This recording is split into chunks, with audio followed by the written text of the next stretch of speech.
died from the disease, divide the numerator into the denominator, we get the death or case fatality rate. As the founder of several airlines in 4 countries, my company and our industry have been particularly hard hit by the spread of COVID-19. Since the outbreak, I've spent all my days and a lot of my nights trying to find a solution to save as many as possible of the 40,000 jobs for which I am responsible and do what I can to help avoid an economic catastrophe in the making. My search for a solution, writes David Neeleman, my search for a solution has led me to 3 amazing and dedicated professors and scientists from Stanford University.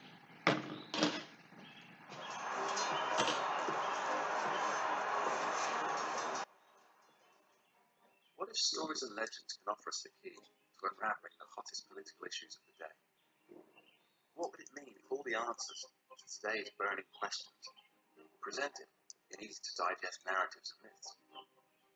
Join us as we examine some of the most fascinating tales, some mythological, some historical, and apply their lessons to understanding the chaos of modern politics.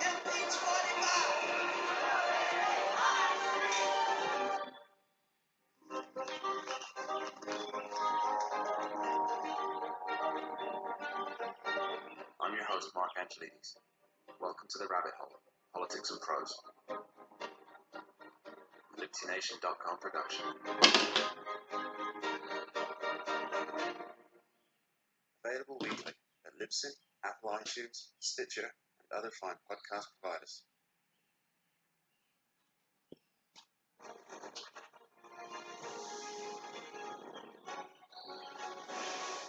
Ordinary just got extraordinary. Introducing the Super Troops. Meet the Super Giant, Sneaky Goblin, Super Barbarian, and the Super Wall Breaker. One troop becomes one super troop for 1 week. Transform your troops. Evolve your battles. Supercharge your clash.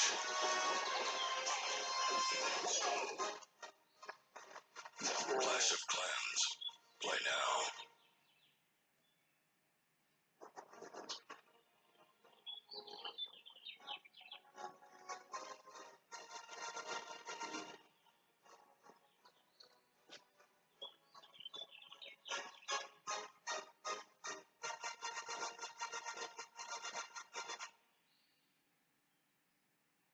University School of Medicine with impeccable credentials. I've come to know them personally. Doctors John Ioannidis, Jay Bhattacharya, and Aaron Ben-David, using their epidemiology models and other evidence from China, Italy, Iceland, and the U.S., have questioned from the beginning the true number of those who have been infected by COVID-19. I've talked to Jay Bhattacharya before on the radio show. Everyone agrees that the number of confirmed cases reported is not a correct value for the total number of infected. But by how much? Recent research says that up to 50% of those infected are asymptomatic, and of the remaining 50%, 80% have mild symptoms and are unlikely to have been tested. This creates a confirmation bias because we're only testing for people with the most severe symptoms. Ioannidis, Bhattacharya, and Ben-David believe the actual number of cases is very likely off by an order of magnitude of 10, or maybe even times many more. So why is this important? Well, as of today, the U.S. is approaching 400,000 confirmed cases of COVID-19 and more than 10,000 deaths. What if the Stanford doctors are right, and the actual numbers of those infected is actually 3 million or 10 million? It would be a game changer in our fight against the virus. If it could be proven that 20 or 30% of New Yorkers were actually infected instead of less than 1%, it would tell us that the peak is closer than we think. And most important, the case fatality rate would be a tiny fraction of the percentage based on deaths as a fraction of confirmed cases. Most important, this information would provide governors, mayors, and public health officials valuable new data in determining the number of ICU beds that might be required. As of yesterday, New York had 4,000 patients in ICU beds. Governor Cuomo rightly believes that he could need 30,000 ICU beds at the peak of the epidemic, with less than 1% of the population with confirmed cases. But if the actual number of people infected is much higher, then you need far fewer ICU beds. But now the FDA has approved this quick test, and while caution should be taken in relying on these tests, they're more than sufficient for determining the correct denominator from a population sample. So Bhattacharya and Ben-David started a study in Santa Clara County in California using antibody tests. They've assembled a team that collected 2,500 blood samples over 2 days. Once they have the results, they're going to compare those who test positive for the antibodies with the number of confirmed cases and give them scientific information that could predict better how many people actually have this. Also, unspoken is the reality, which is that if tons and tons of people have this, then the idea of widespread testing and contact tracing is probably not the best solution, especially because, again, everybody is asymptomatic. So unless you're willing to put down tens of millions of tests every week and then quarantine people and socially track them, then perhaps the best case scenario is the sort of Sweden scenario where we take everybody who's most vulnerable and we tell them to stay home and everybody else goes back out to work. Right? That could very well be what we are talking about right here. Again, because nobody knows what that second wave looks like in the fall. Right? That is the second question to be asked. Right? One is case fatality rate. One is the second wave and what exactly that looks like. And then finally, what exactly can we do here? Because once we've established the case fatality rate, we still have to figure out what does the second wave look like and can it even be prevented? And Dr. Fauci says we're going to be in good shape to open the schools in the fall, which is kind of an interesting take from Dr. Fauci. Here he was explaining that schools might be reopened. I fully expect, though I'm humble enough to know that I can't accurately predict, that by the time we get to the fall, that we will have this under control enough that it certainly will not be the way it is now, where people are shutting schools. My optimistic side tells me that we'll be able to renew to a certain extent, but it's going to be different. So that is, that is good news, but it does raise the question. Okay, so let's say all these kids go to school and then they come home and grandpa and grandma are there. Like, are they all going to get infected? And Fauci didn't answer that question. So presumably, I think in the end, we're going to end up with a quick and dirty policy. Right? There's a lot of talk about widespread testing and national coronavirus surveillance system. Well, if we already have community spread, and if it turns out that as people suspect, far more people are infected than we currently think, well, then what you're going to end up with is there's nothing we can do about community infection. It's already out there. The case fatality rate is low. We have tremendous amounts of medical resources that have now been made available. The thing died off for the summer. Prepare for the second wave. And people who are most vulnerable need to stay home. I think that's probably where we end up in terms of practical policy. And in terms of the economy, that probably is not the worst thing. Right? Again, this is why we need more data. Data. It sounds a lot better than, there should be real unease over the fact that there are so many people who are looking out to create a national coronavirus surveillance system. Like, I don't know what that's going to look like. If you were worried about the invasion of privacy that was attendant on 9/11, then I think that we should be a little bit worried about the invasion of privacy that is attendant on we're going to surveil you everywhere you go if you test positive for coronavirus or if you have a fever. Right? Because, again, these tests, like, the dirty little secret here is that the coronavirus tests are not supremely accurate. 20% of people who are testing for this thing negative are actually positive for coronavirus. They're not supremely accurate at this point. Okay, so I was going to get to more on coronavirus, and perhaps we still will, but I would be remiss if I did not point out that in breaking news, Bernie Sanders has dropped out of the race. So that is a thing that has now happened.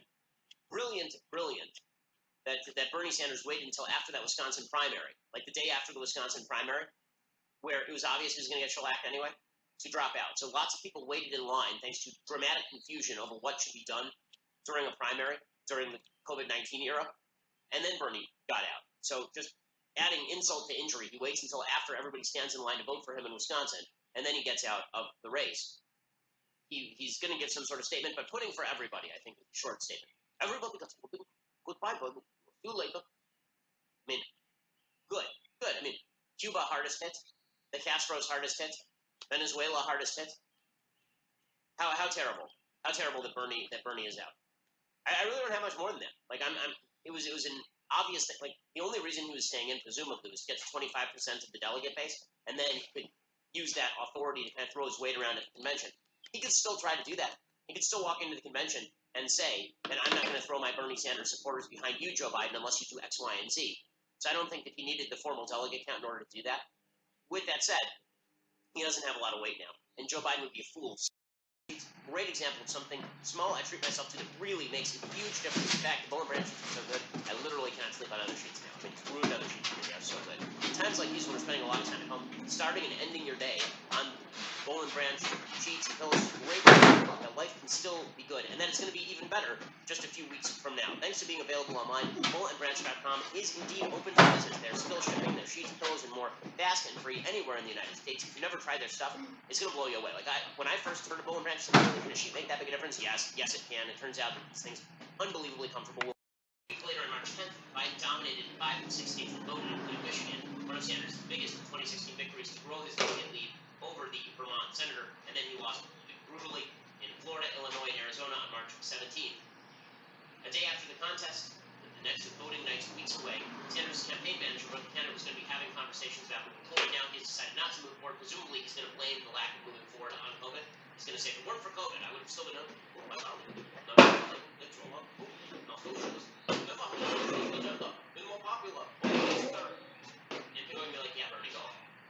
is how we will have felt for decades at this point. So we've been a non-con farewells with Bernie Sanders. We don't have the USSR anthem on hand. If we did, we'd be playing it in salute to the geriatric communists. Okay, meanwhile, as I say, back to the actual stuff that matters. When it comes to how we get out of this thing, some suggestions have been, I early on suggested that we needed to move from China to South Korea, right? That like contact tracing and heavy testing, that all depends on the denominator. If it turns out that not a lot of people have had COVID yet, that's going to be what we have to do, right? We locked it down to the point where basically the cases are close to zero, and then we can start widespread testing. If somebody gets it, we lock them down, we contact trace them. If, however, the denominator is really large, if it turns out that tons of people have this, and tons of people who are asymptomatic have this, then contact tracing is not going to be useful anymore, because just there are too many people out there to trace all of them. So we have to, that's why the data are I keep focusing on the data, because the data really are the key here. The data are what matter. And meanwhile, White House Senior Advisor Jared Kushner has created a task force reaching out to a range of health technology companies about creating a national coronavirus surveillance system to give the government a near real-time view of where patients are seeking treatment and for what, whether hospitals can accommodate them according to 4 people with knowledge of the discussions. Now, that's a good thing. I mean, you want to know which hospitals are being overrun and need supplies, but the question is whether the federal government is basically going to start monitoring every citizen in the country for COVID. Health privacy laws grant broad exceptions for national security purposes, but the prospect of compiling a national database of potentially sensitive health information has prompted concerns about civil liberties, which presumably it should. I mean, these should be open debates. Jessica Rich, former director of the Federal Trade Commission's Consumer Protection Bureau, says, "This is a genuine crisis. We have to work through it and do our best to protect people's health. Doing that doesn't mean we have to destroy privacy." Okay, so bottom line here is that everyone is struggling to figure out exactly how reopening happens. This is true abroad too. Denmark is trying to figure out how they reopen. Italy is trying to figure out how they reopen. China has been reopening, but only sort of. And meanwhile, all of their propaganda is being echoed by the media.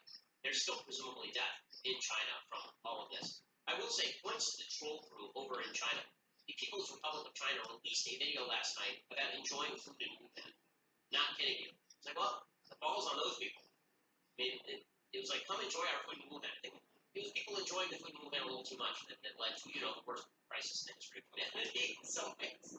In any case, in Wuhan, it's now becoming clear that the battle is far from over, according to the Wall Street Journal. The city has announced only 3 confirmed cases since March 18th, which is a lie. Authorities have ended 7-day lockdown on the city, allowing inbound and outbound travel for healthy people after easing some residential restrictions to revive the crippled local economy. But now they've been tightening restrictions on some housing complexes. They said others will remain in place after confirming dozens of new asymptomatic cases. And that's the big problem, the asymptomatic cases. Unless you're going to have tons and tons and tons of people testing every single day, asymptomatic cases are going to arrive, and presumably everybody's going to infect each other again.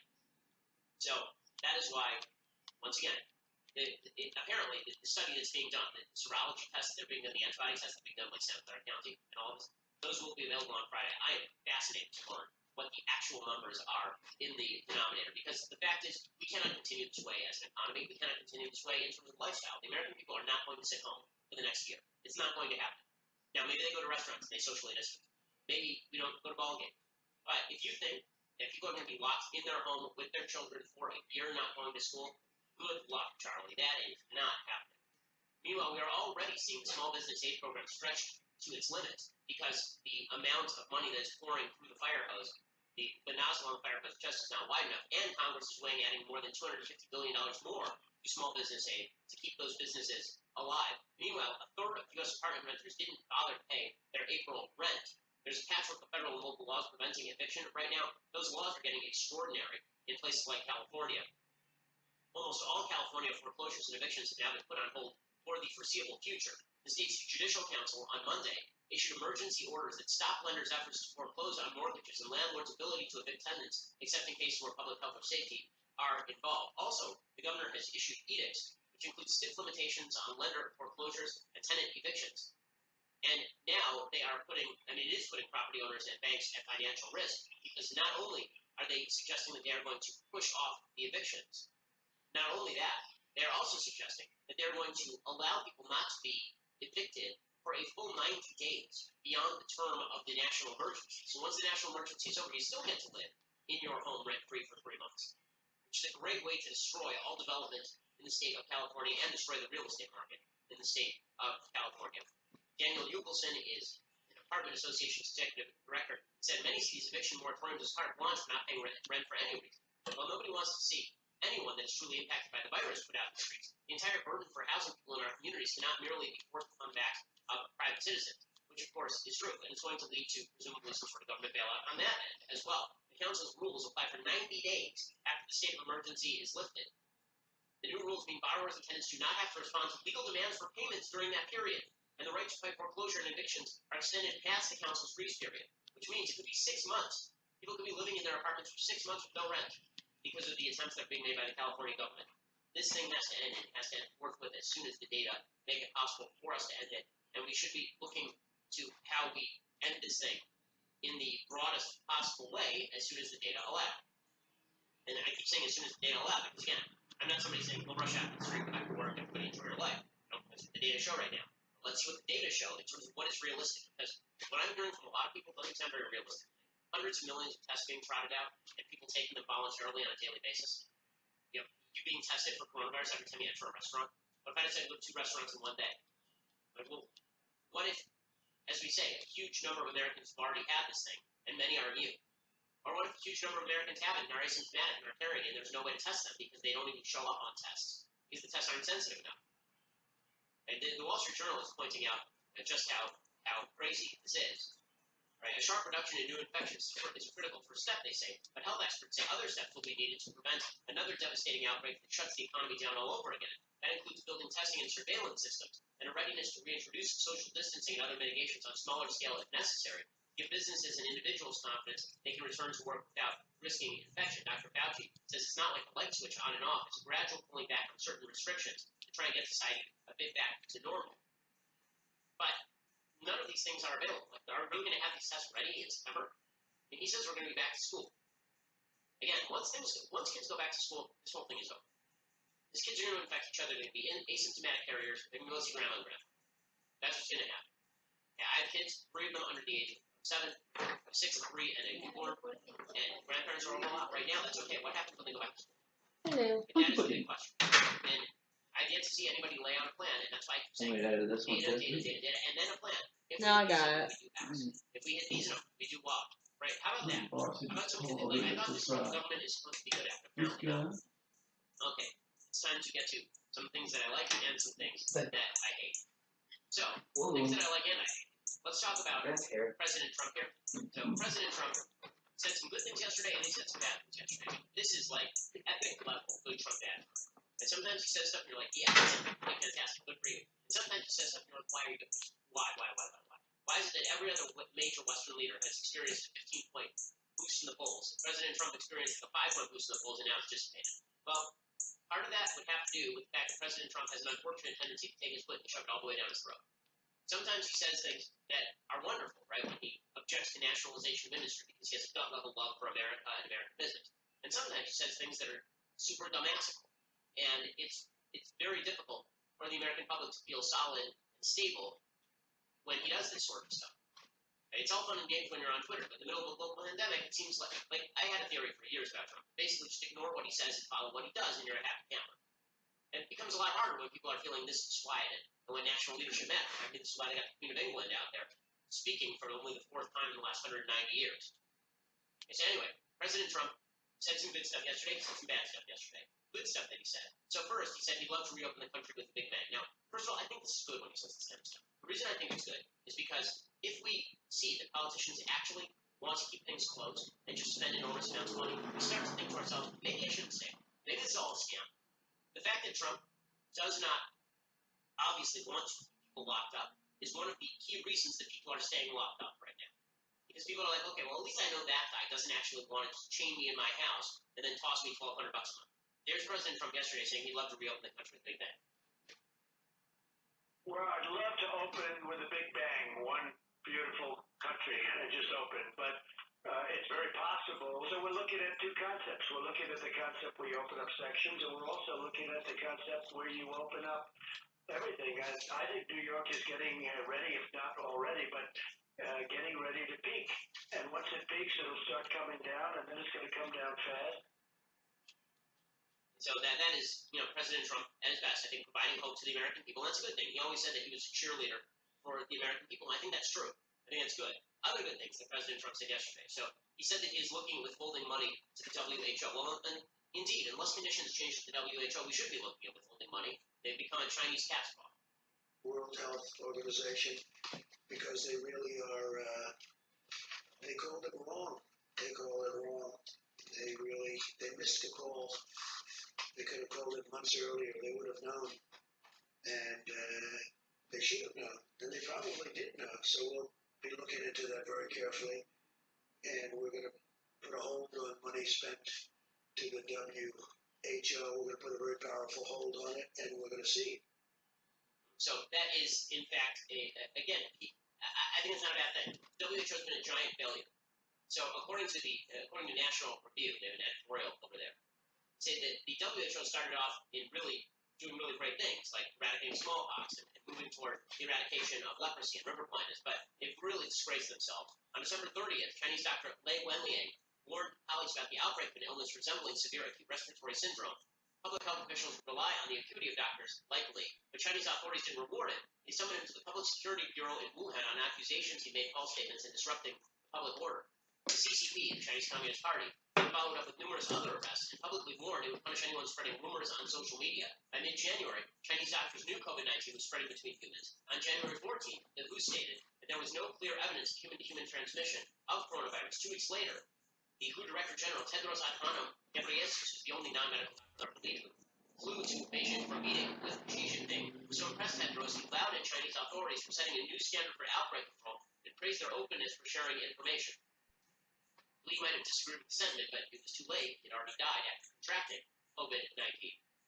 When the WHO Emergency Committee discussed whether to declare COVID a public health emergency, January 23rd, international observers had definitively discredited Chinese health data, but Tedros continued relying on those data and arguing against declaring an emergency. Finally, he declared an emergency on January 30th, and he continued as late as February 20th to argue that Chinese actions were slowing the spread of coronavirus to the rest of the world.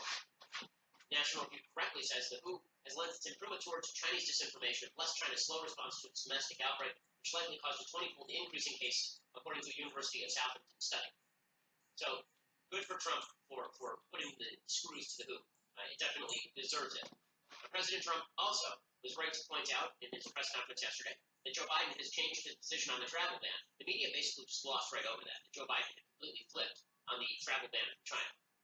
One thing with Joe Biden that I respect, on Friday, he issued a statement that he thought I was right on closing the border to China. So I respect the fact that he was able to do that. You know, he took the opposite view and then he was able to do that. So I thought that was very nice. Okay, so all of that is fine, and the subtweet of Biden there, the subtle knife between them, all of that is fine. Then there is the bad Trump. Again, this is pretty epic with Trump bad Trump. So yesterday during his press conference, Trump talked about how well he gets along with Andrew Cuomo, who he has been sort of a tete-a-tete matchup. And then he talks about also some governors are bad and they're acting like political animals. They're really bad. Again, like this, none of this is useful. None of this is useful.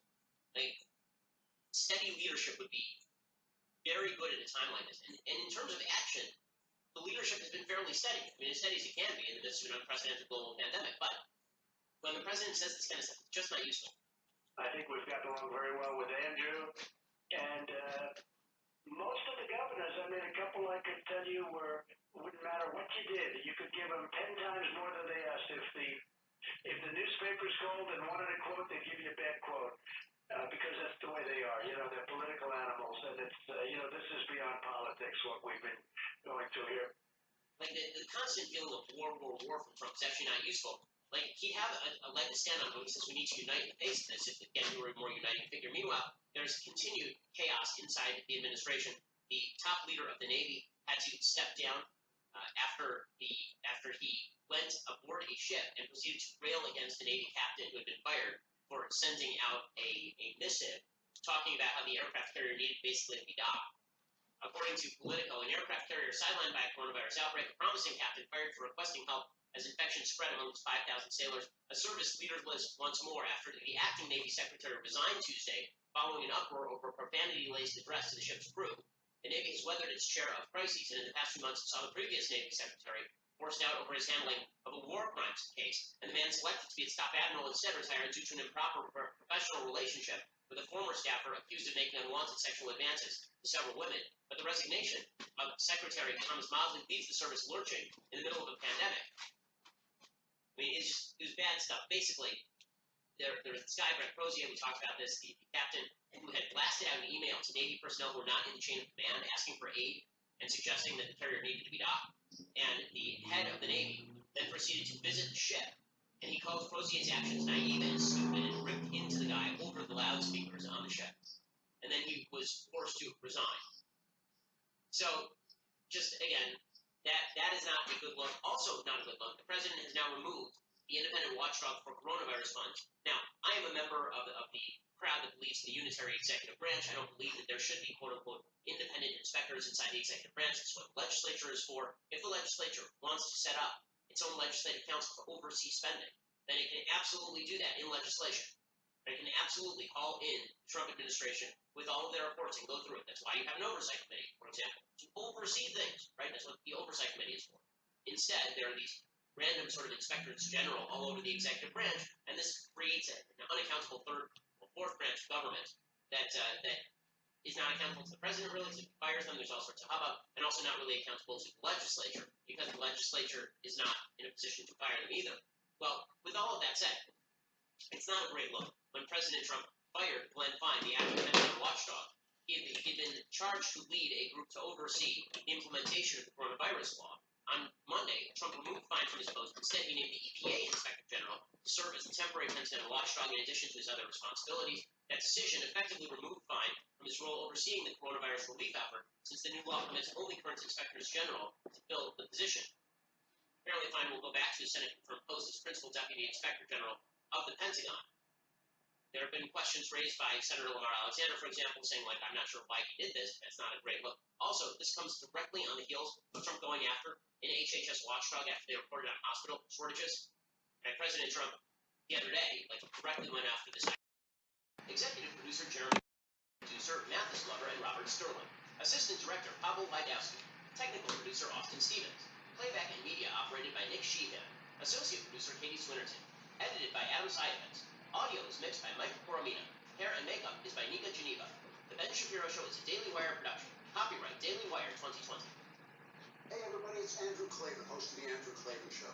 You know, some people are depressed because the American Republic is collapsing, the end of days is approaching, and the moon has turned to blood. But on The Andrew Klavan Show, that's where the fun just gets started. So come on over to The Andrew Klavan Show and laugh through the apocalypse with me, Andrew Klavan.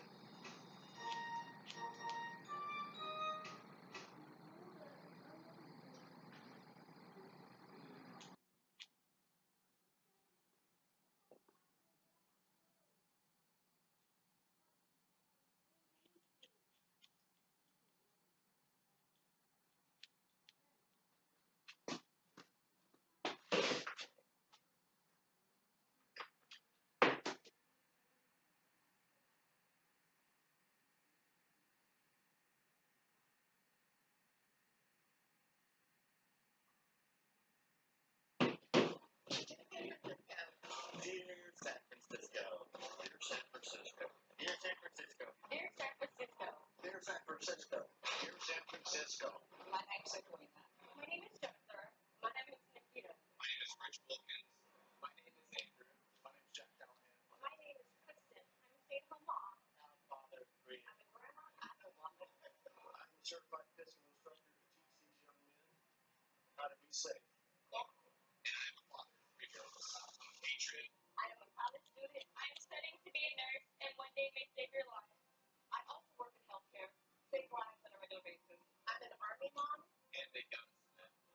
I'm a cattle rancher, a U.S. Air Force veteran, or not weak. I'm a husband, a father, a shooter, and a wine connoisseur. I serve my torch in Iraq proudly. I am studying to be a teacher. I'm a proud NRA member. A lifetime member of the NRA. And I'm a proud NRA member. And I'm proud to support the Second Amendment. And I am not a terrorist. And I am not a terrorist. And I am not a terrorist. And I am not a terrorist. And I'm not a terrorist. I am not a terrorist. I'm not a terrorist. And I'm very offended that you can label us that.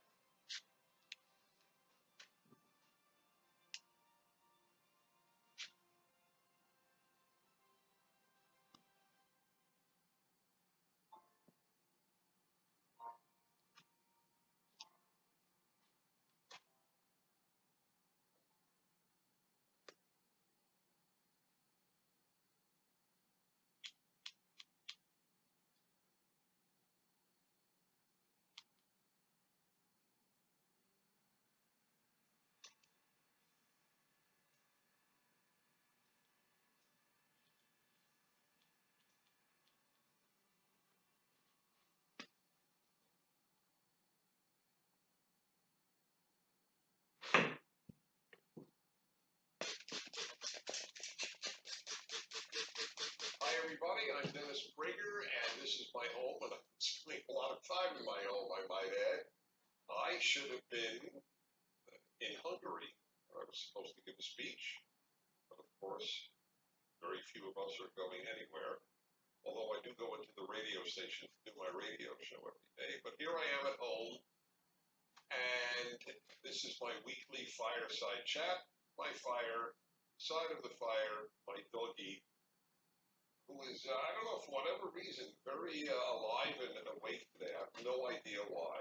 Usually so placid that I have reassured people it's not a stuffed animal. But now you really see Otto at this crime. Anyway, this is a very rare time, in fact, unprecedented time, certainly not certainly, it's unprecedented. I don't know when certainly any industrialized civilization, or even non-industrialized, has ever gone into lockdown as so many societies have in the world today. So I want to, before anything else, I just want to share with you some thoughts, because a lot of people have written in, and I said certain things which people are challenging, which is perfectly all right. You should challenge, it's a very good thing. Then you hear the answer, you either find it persuasive or not persuasive, but if you don't find it persuasive, let me know why. So I commented in the last fireside chat about a comment made by the governor of New York State, Andrew Cuomo, and it basically saying, if everything I have done, in other words, shutting down all of New York State, if everything I have done saves one life, I am happy. That's pretty much exactly his words. And I thought that that was absurd. That is morally absurd. It's rationally and morally absurd. You are causing havoc in millions of people's lives. You are depriving millions of people of an income. You are putting people who live alone into solitary confinement. And all of that is worth it to save one life. It's so preposterous to me that I realize we are in an age that doesn't have much wisdom. I mean, I have studied moral thought my whole life. I have written books on it. I'm certainly capable of being wrong on these matters, but I have never met a religious or secular moral philosopher who has ever said that you can deliberately create massive destruction like that to save one life. It's, as I pointed out, no social policy has ever been made that way, and I gave the example of speed limits. When we in America have gone from 55 to 65 miles per hour, let alone to 75, it is known. I remember at the time talking about it. Otto is definitely, he's leaving. I think this discussion might have gotten to him. But then look, he wants to leave, you gotta let him go. One thing you cannot do is force a bulldog to do anything, which is why they're bulldogs. They're very stubborn. That's the other door, and we're good. All right, Otto, anytime you want to come back, you let me know. Okay, I'm sorry, folks. Sitting next to an empty bed, an empty dog bed, it's sad. Anyway, the speed limit, every time it is raised, they know X number of people will die as a result. So I would ask any of you, should we have the speed limit at 30 miles per hour? On highways, for example. Then we will presumably save thousands of lives. And that's the speed limit. That's not jobs, that's just the speed limit. But of course, we don't do that. We always ask, well, every individual is infinitely precious. We also ask, what is better for the whole society? You can't make social policy on what might adversely affect one person. I don't know why this is not self-evident, so I won't spend more time on it. Somebody wrote in a question about that. Was it on the other sheet? Was it about, yeah, here we go.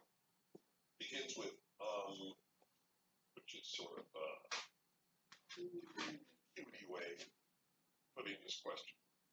The number of people who will die is a factor that impacts whether or not it is appropriate to raise the speed limit. Don't you think that is why we don't have unlimited speed limits? Yes, that is why we don't have unlimited speed limits. What's the point? It's also why we don't have 30 miles per hour. So we have tried to find a sort of happy medium. Knowing more people will die at 65 or 75,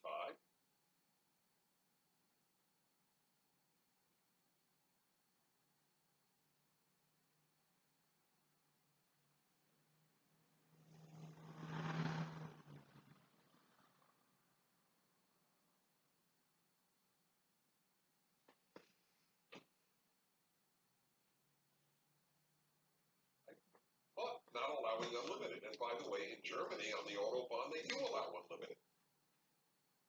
So, what do you say to that? Did the Germans not care if Germans die? We are still able to go out for essential needs, and if we are mature, hopefully this will pass flat line similar to how it has in other nation situations. There is no other nation situation like this. We don't know what will be afterwards, except tremendous havoc. I was just reading a piece in the New York Times, which, as I said on my radio show, it came close to bringing me to tears. And other than music, there's not much that brings me to tears. And it was about people already relapsing into addiction and alcoholism. Because the worst possible thing for a recovering addict is to be alone, not have access to AA meetings, and to be anxious. This is like the perfect storm to resume drinking. A woman called my radio show. Her 30-year-old son, who had been sober a few years, has already gone back to drinking. He has nothing to do. Boredom is a very, very scary thing. I've talked about this often in my life. And so here's the irony. I acknowledge the possibility of tens of thousands of deaths. I mean, once we reach hundreds of thousands, then I agree. Oh, we could talk about that, but I acknowledge the possibility. But you who are the other side on this, you have to acknowledge the tragedies that the quarantine creates.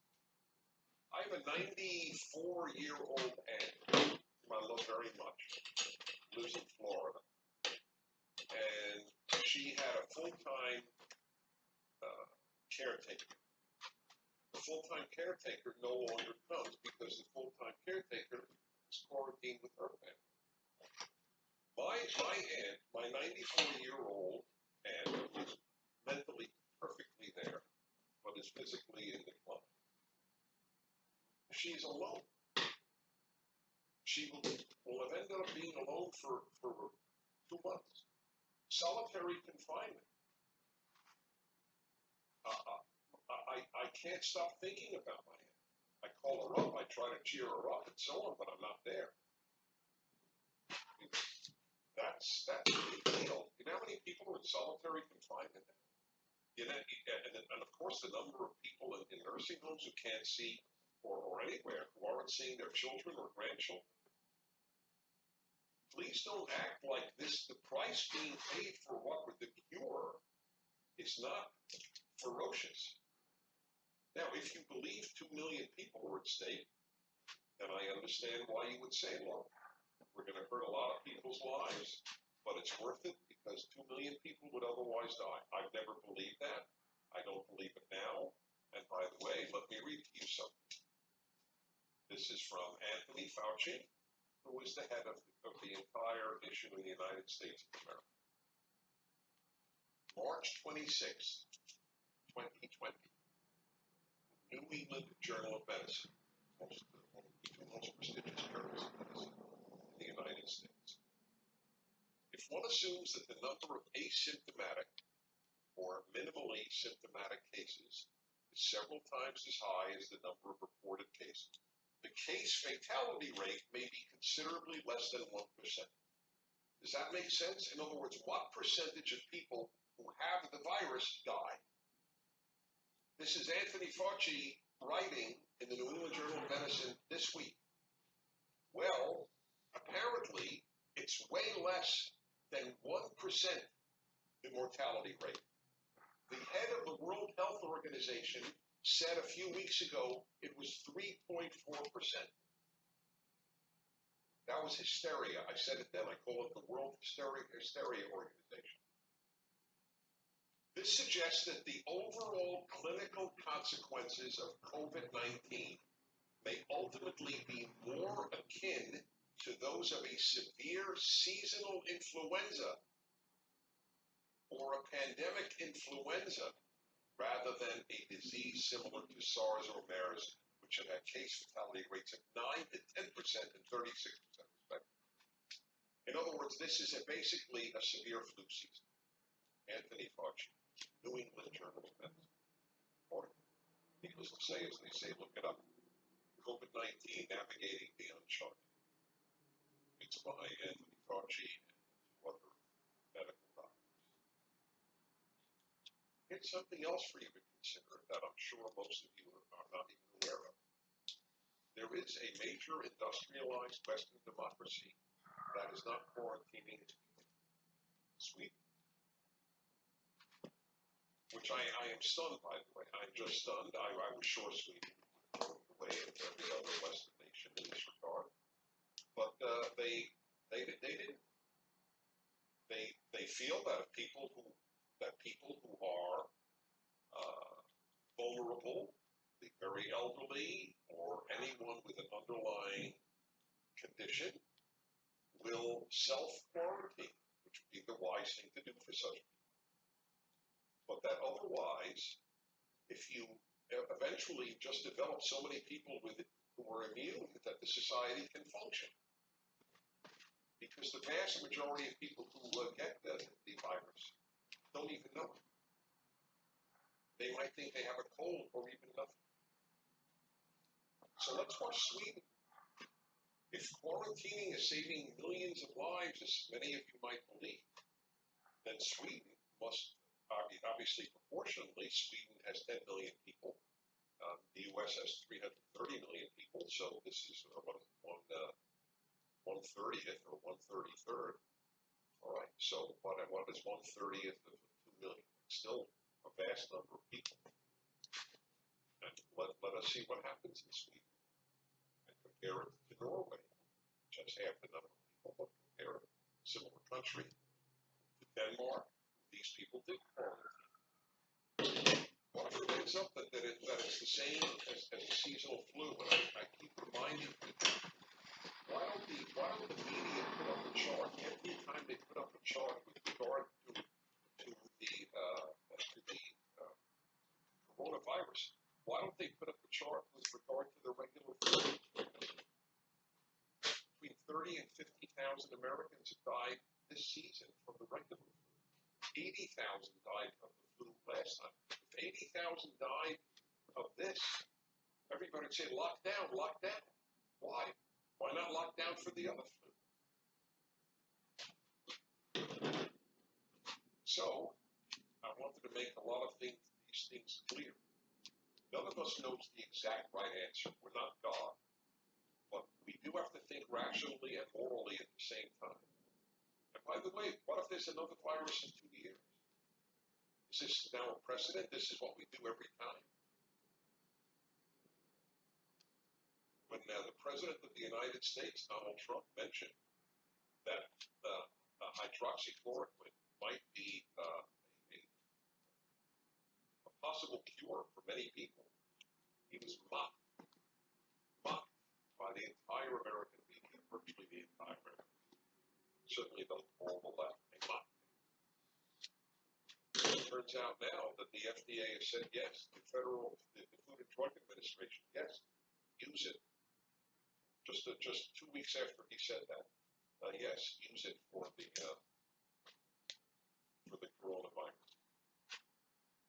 Anybody apologizing? Don't start. this is the other thing I must deal with. So it shows people sacrificing grandpa. Can you see that? Is that clear? See, grandpa's heart is being removed, like in an ancient pagan rite in South America or Central America. I'm surprised they would even allow that. Why isn't that, considered to be anti-indigenous people? But anyway, so what does it say? Now look here. So it shows the economy. That's the star. That's the sun. That is the god. And for the economy god, they're sacrificing grandpa. See, Trump and the coronavirus, and that's grandpa. So this is a very common thing. Here, I'll give you another one. Here is a tweet. Let's see. Capitalism 2020, you should be willing to die in order to save the economy for the top percent. So here's the irony. The top percent are minimally affected.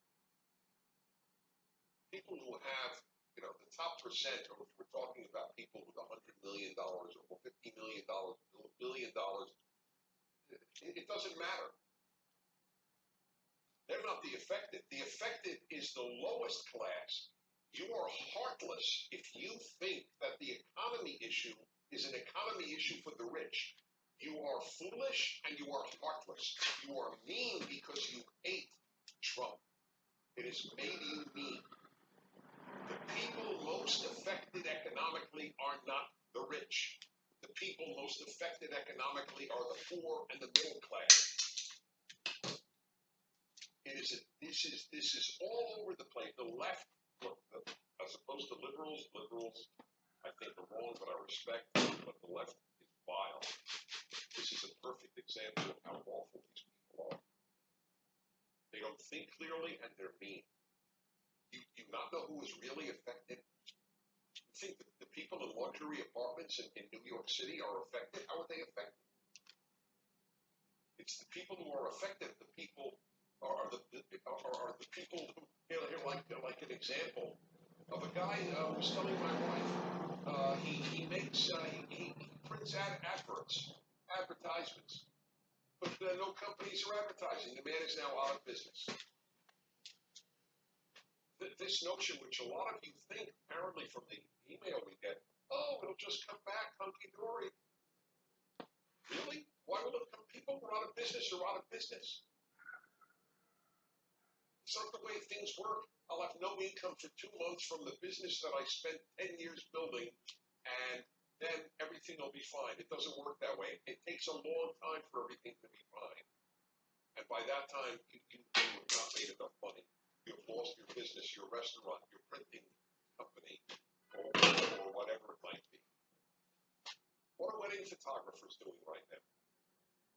Okay? I could go down the line of virtually every profession outside of the super rich. What is a wedding photographer going to do? There are no weddings.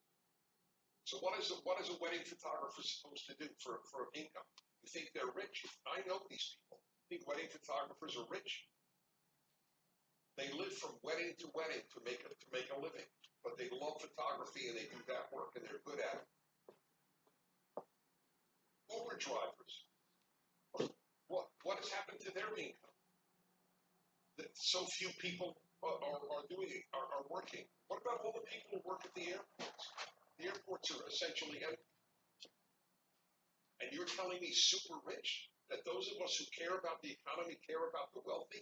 It's because of the sick Marxist nonsense that you have learned, which makes you mean. You don't care about the regular guy.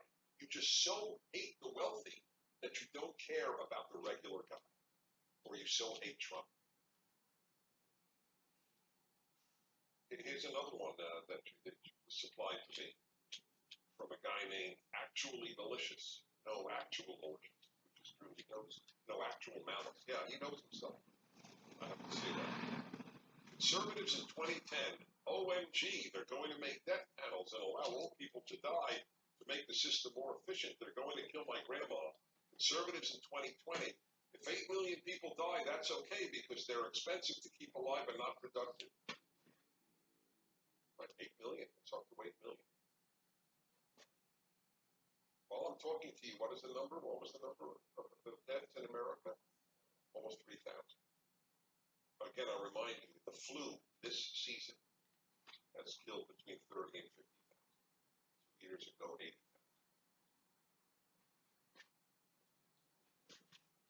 Okay.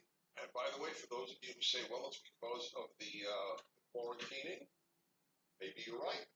Maybe you're not right. Let's look at Sweden. Sweden is the test case. All right, we begin with a video question. And here we go. Imagine press. Hi. Hi, my name is Tammy. I'm 20 years old. I'm from Ohio, and I'm a member of Prager Force. My question is, do you believe that it's wrong for states to mandate religious institutions stop congregating during the pandemic? And to follow up on that, do you believe that the religious institutions themselves have an obligation to stop congregating during the pandemic, or does faith supersede the risk of the pandemic spreading? Thank you so much. Thank you so much. A lot of questions. Well, it is a very tough question. I don't know the answer on all of this. I don't know when the state has the right to close businesses, forget close churches. I don't know the answer. See, it seems self-evident in a health emergency, the state can do whatever it wants. But what if a bad guy, a bad president, a bad governor, or a bad whatever, just says there's a health emergency and decides to shut down society? I don't have a terrific answer for this. These are things that will have to be asked, however. As regards with regard to churches, it's another very good question. I don't know what the constitutional issue says. Clearly, to answer your third part, yes, or your second one, synagogues and churches have the obligation, of course, to take care of their members. But my own view is, to a certain extent, depending on the circumstances, I think in a free society, you allow people to take risks. It's amazing how the ease with which we've legalized marijuana, which I have no doubt in my mind affects young people's brains. There is no doubt in my mind. Every piece of evidence I've ever read. But the cavalier, let's legalize marijuana. Look, for that matter, let's legalize alcohol. Alcohol kills more people than almost anything because of the traffic deaths due to drunk drivers. The number of crimes committed by people who are intoxicated, the amount of spousal abuse that happens when someone's drunk, the amount of child abuse that happens when someone's been drinking. Yet we allow people to drink at great cost. That's, by the way, a good example. If I could prove to you that banning alcohol, as was done in the Prohibition in the United States in the 1920s, if I could prove to you that banning alcohol will reduce crime, will reduce child abuse, will reduce spousal abuse, would you be for it? Why not? Because you believe in freedom. So all of those against prohibition on alcohol are saying, okay, well, let's let some people die. Right? Okay. Hi, Mom. Marshall, Minnesota, what's our time factor here? How will we act in the future going forward if this happens again? Will shutting down the country be our new norm for virus outbreaks? I fear that. I do fear that. But I don't know. I don't know the answer to your question. It will depend on what people believe. How many lives did we save?